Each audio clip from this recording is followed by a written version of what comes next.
What is up, people of the YouTuberverse? As you can see here, I'm pulling out all different pieces and things, reaching my arm all the way up to all the way up. You can see all that duckweed all the way right there. Yeah, that's the one line I've been reaching down to.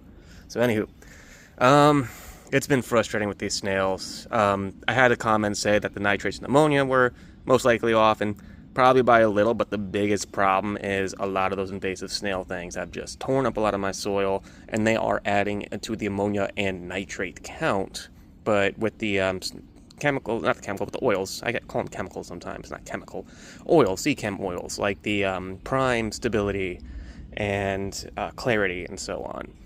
Well, it's not clarity, the clarity is for this stuff, pristine, that I've been putting in with everything too. This is one of those oils that can help with all that and whatnot. And I did have taken some stuff out that did have some sludge on it towards the back I couldn't see. So it was a good thing I took all that stuff out. I think most of my problem is coming from a lot of the snails and a lot of just these old wood pieces. They've gathered some junk on them, so I gotta clean them up and dry them out and stuff. Those are a bunch of the snails I just pulled out to. That's some of the leftover duckweed off the top of the water. I will find a way to get the duckweed back in because I do want to keep most of that. Actually see how when I moved all that stuff around and kicked up more of that dirt, it looked like soup in there down by the bottom specifically. Even if I take this, I know, excuse the glare, this is a moment. Like I was telling you guys, readjusting the lighting, you can see how the lighting was a little bit better when I had that on and stuff and all that. I'm telling you, a lot of that dark coloring and gnast did come a lot from the bacterial bloom and all the soil and stuff. I use a mix of sand and soil for this tank. So when it gets kicked up and knocked around with no filter and just bubblers, it does take a little bit for it to settle and look better. So you can see why at the top it looks a bit more clearer. At the bottom, it's opaque, almost. And the reason why is, again, the soil, the sand, it used to be separated, and then the snails came and they kind of mixed together. That's not a bad thing at all, but it's something I'm going to have to deal with now because I do have a lot more of y'all catching up on my videos and stuff some more and watching my stuff some more. So, it's if you do want to see what the tank does and what it looks like and all the stuff inside, I want you guys to see what I'm doing. I have old videos when I put all this stuff in and stuff, but that was with a not good phone, it wasn't good for quality. But so these things out here are gonna stay out here for a little bit. Check this out. So they're gonna stay out here, they're gonna kind of dry out, and I'm gonna clean up the messes and things. Some of that duckweed got stuck on there. It's a bummer when you lose some duckweed, but they grow back so quick. But it is what it is on that. I'm gonna have to take these measures. I was going to kind of let that do its thing through some time, a couple months worth of stuff, this, that, the other. And wound up happening that I just kind of, you know, got out the shower this morning and started working on this stuff, which is why the hair is still wet and stuff. Especially when you got like these weird white dude dreads I got. It takes forever for them to dry. But we're going to let that settle. I'm going to go ahead and bring a water test to my job today. I am working today at about 12:30. So it's a few hours from now.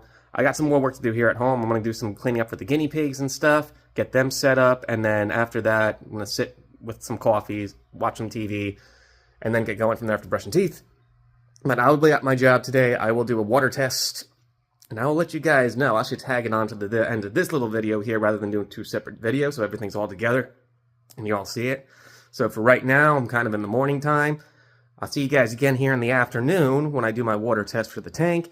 And I'll let you guys see exactly where the ammonia and nitrites are at. It's not probably as bad as it looks, but it could be messed up. Like, again, a lot of snails. You saw all those snails earlier, in the earlier part of this video. And that was just a small bit of what was found on wood pieces and stuff. I've been taking out a lot more, and the yo-yos have been helping me out with eating up a lot more on their side of things. But yeah, thank you guys for being concerned about my tank, and I have seen a couple of the comments about the nitrates and ammonia. I see those comments a lot, no matter the condition of the tank, so it's very easy for someone who knows a lot to say, hey, you need to check this, because that's normally 90% what the situation is, and part of it could be why the tank looks like that. But it is a lot of my situation, my type of soil, and how those little snails just tore it all and mixed up all the leveling. And by this point, I'm going to let it be. I'm adding more floaters rather than rooted plants that they ate up. And we'll go from there. Okay, and I just got some of that water put into there from that. You can see when it's just a sample of it, that's tannins.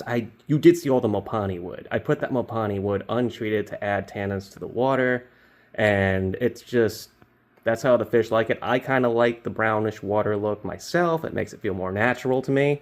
But the big problem why this tank is like this again, the debris and yuck, it's been, gosh, that glare. I'm just gonna do it from this angle right here, guys. It's so bad, you can't even see through it. That debris is still kicking around. It will settle in a bit, but I'm gonna be going to work by the time I get back from work tonight. I'm gonna go ahead and pop on a little bit of a recording of it tonight. So this is one of my few videos, rare videos, where it's actually an all-day event where you see the beginning and end of the day of some of the things I gotta do in some cases. Now this has never been this bad before, so this is something I gotta tackle brand new based on what I got dealing on with all this. I'm gonna start with the liquid ammonia test on this one with that water that I just showed. Checking it out, you gotta filter that line right there, so we're gonna do that real quick. Okay, right, pretty much right at level, and we're gonna do 8 drops of each solution.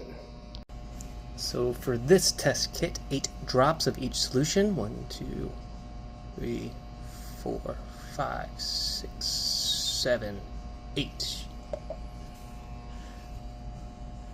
And next bits.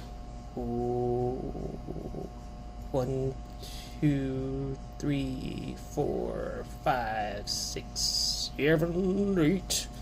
There we go, 8 drops. Then you put the lid back on it, your little thing here. This is for a liquid water test for ammonia. Ammonia and 5 test strips are separate, so I'm going to do the 5 test strip next. Give it a good shake, and you leave it for like 30 seconds, let the color settle. And we're going to check that in just a moment. We'll compare it and we'll let you know. Yep, and as you can see, no ammonia. The coloring is tannins and debris when it comes to the ammonia. We're going to do the test strips with the ammonias, or not the ammonia, the nitrates and nitrates separate from the ammonia.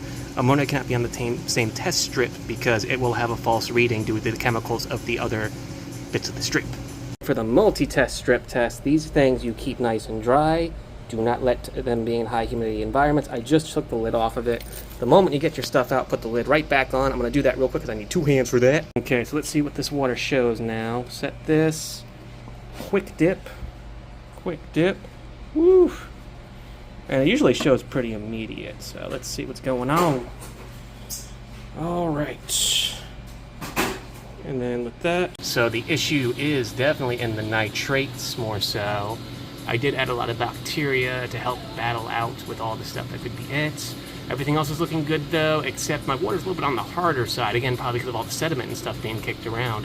But thankfully, I'm still just barely in the safe zone, which is why my fish ain't doing bad. But yeah, I'm glad I took those measures I did earlier for that. Thank you for the people who have been saying that and whatnot. I know my ammonia was great. I knew that this was not bad, but I didn't know it was quite over here. So we're going to take care of that, get it fixed up over time. Yep, so that's the issue with everything and whatnot. So you guys see what's going on. I knew my water was not dangerous, but I am going to say my nitrates are a little higher than I thought they were, but going to get that taken care of. So don't worry about it. The tank's going to be fine in the end. It's a lot of dirt and stuff, and that's really what's causing that mess in there. So parameters, not like perfect, but they're not as bad as it looks. So again, thank you for your worry, but it will be okay. I'm going to be adding some more plants here soon. We got some more narrow leaf anacharis in today. Yeah.